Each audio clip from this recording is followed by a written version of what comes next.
We're talking about a civil rights issue. Our students in South Los Angeles have not had the best educational opportunities.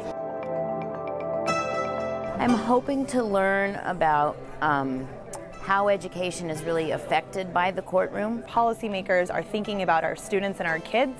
They're not actually in our classrooms.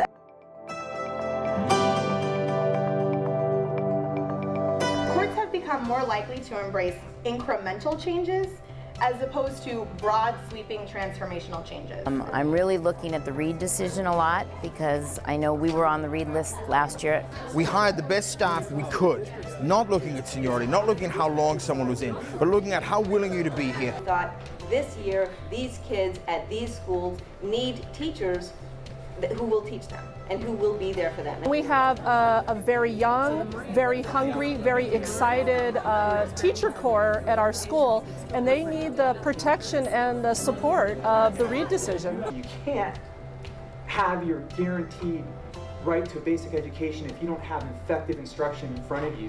The legislature and the Constitution are protecting kids, and so they have purposefully said that keeping track of whether kids are learning or not is important. Doe versus Daisy was the most important case for me as an educator, because as a person who's outside of the regular general ed classroom, there's a lot of decisions that are being made that are impacting me that don't necessarily apply to me directly.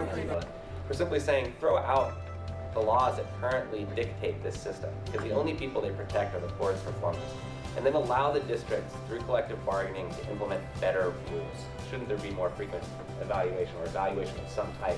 Because you can't have dismissal without evaluation. The majority of it should be on how well you do in the classroom and how effective you are with the kids. If you're putting the student first, you can't sit behind union rules and say, oh, my tenure, oh, I have seniority. You have to say, am I doing the best job today?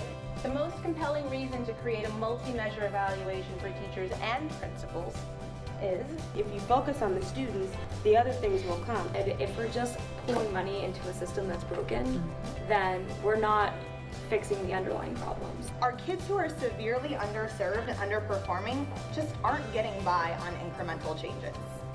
They need transformational change.